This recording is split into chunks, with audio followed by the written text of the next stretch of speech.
इसमें संतोष तिवारी जो आगे एक्टिविस्ट हैं, उन्होंने सीधा सीधा आरोप लगाया है कि ये सारी धांधली जो टेम्बा हॉस्पिटल में हो रही है वो गीता जैन की ओर से हुई। क्या कहेंगे?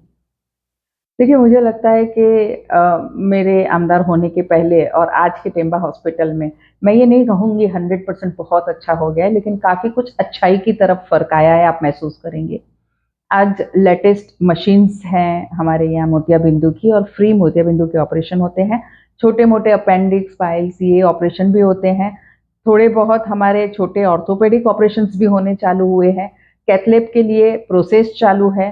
कैथलैब बहुत जल्दी, पर एक आध साल तो उसको भी लगता है, क्योंकि उसकी जगह फिक्स हुई है। वहाँ से पेड़ कटवा के वहाँ एक अलग बिल्डिंग के लिए जगह अलॉट हो गई है, वहाँ से प्रशासन ने उसकी मंजूरी दे दी गई है। स्टेप बाय स्टेप हमारी कोशिश ये है कि टेम्बा यानी कि पंडित भीमसेन जोशी कैसे और आगे बढ़े, और मैं ज़्यादा से ज़्यादा लोगों को और सुविधा कैसे दूं। मैं ये मानती हूँ कि आज की टेम्बा की जो परिस्थिति है उससे भी मैं संतुष्ट नहीं हूँ, मुझे और अच्छा उसको करना है। लेकिन इसका मतलब ये नहीं है कि एक ही दिन में मैं चमत्कार कर सकती हूँ। मैं चमत्कार नहीं कर सकती, पर मेरी कोशिश ये है कि मैं जितना ज़्यादा हो सके उतना ही अच्छा लोगों तक पहुँचाऊँ। संतोष तिवारी का ये भी आरोप है कि आप अपनी निजी अ, आप अपनी निजी संस्था को टेम्बा हॉस्पिटल के हवाले करवाना चाहते हैं, इसी वजह से आप जो है टेम्बा हॉस्पिटल की कोई भी चीज़ों को सुधार में नहीं लाना चाह रही। देखिए, कुछ समय पहले मेरी ये कोशिश थी कि मैं उसको कैशलेस करूं, ताकि वहां आने वाले गरीबों को बड़े हॉस्पिटल जैसे गंगूबाई थाने में देख के मैं बहुत प्रभावित हुई थी। वहाँ हार्ट ऑपरेशंस, नी ऑपरेशंस, ऐसे बड़े बड़े ऑपरेशंस भी फ्री ऑफ कॉस्ट होते हैं। देखिए, कैसा है कि जब मैं गंगूबाई हॉस्पिटल थाना में गई थी, जब हमारा एक डेलीगेशन वहाँ गया था लेडीज आमदारों का, महिला बाल कल्याण समिति की तरफ से, तब वहाँ का जो हॉस्पिटल देख के हम सभी काफ़ी प्रभावित हुए थे। और ये कैसे हमारे सबके यहाँ हो सकता है, वैसे प्रयत्न सभी ने किए थे। वो कैशलेस हॉस्पिटल है, चाहे हार्ट ऑपरेशन हो, किडनी का कोई ऐसा प्रॉब्लम है, या नी ऑपरेशंस, ऐसे बड़े बड़े ऑपरेशंस भी फ्री ऑफ कॉस्ट लोगों के लिए वहाँ किए जाते हैं। तो उससे प्रभावित होकर मैंने तब ये कोशिश करी थी कि क्या कैशलेस हमारे मीरा भाईंदर में टेम्बा हॉस्पिटल को हो सकता है। मेरे 6-8 महीने की कोशिश के बावजूद राज्य सरकार की ऐसी कोई नीति नहीं है कि राज्य सरकार के हस्तक जो हॉस्पिटल है वो ऐसे किसी को दी जाए। इसलिए फिर उसके बाद जब देखा मैंने कि ये नहीं हो सकता है, क्यों नहीं अभी जो है उसको सुधारा जाए। और उसके बाद मैंने कैथलैब और मोतियाबिंदु के ऑपरेशन के ये सब प्रयत्न चालू किए। सोनोग्राफी की मशीन के मेरे प्रयत्न चालू है और बहुत जल्दी वो भी आ जाएगी। निजी संस्था को देने का, जैसे मैंने कहा कि कैशलेस करने का भी अगर राज्य सरकार की नियमावली में नहीं बैठता, तो निजी संस्था को देने का तो कोई चांस ही नहीं है।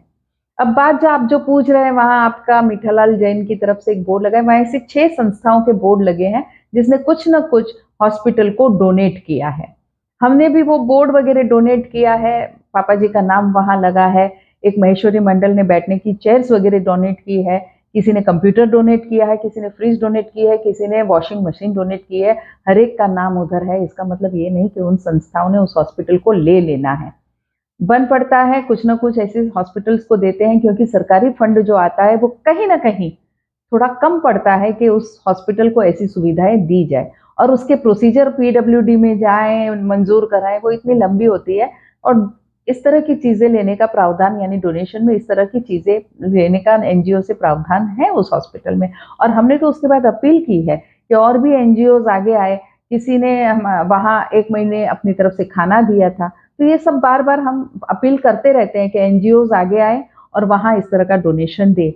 इसका मतलब ये नहीं हो जाता कि उन एनजीओ को या उन निजी संस्थाओं को वो हॉस्पिटल चाहिए, नहीं। वहाँ पे अभी एक वीडियो वायरल हो रहा है जिसमें दारू की बोतल लेके संतोष तिवारी क्लेम कर रहे हैं कि इस अस्पताल में दारू भी मिलता है, और पूरा पूरा सिक्योरिटी के ऊपर उन्होंने इल्जाम लगाया है। क्या कहेंगे? देखिए, मुझे इस मामले का मुझे नहीं मालूम संतोष जी के पास वहाँ बॉटल कैसे आई और क्यों आई। अगर सिक्योरिटी ने ऐसी कोई गलती की है तो बिल्कुल मैं प्रशासन को लिखूंगी और वहाँ की टीम को लिखूंगी कि इस पे ज़रूर एक जांच की जाए और वो बॉटल्स कैसे अंदर आई वो भी देखा जाए।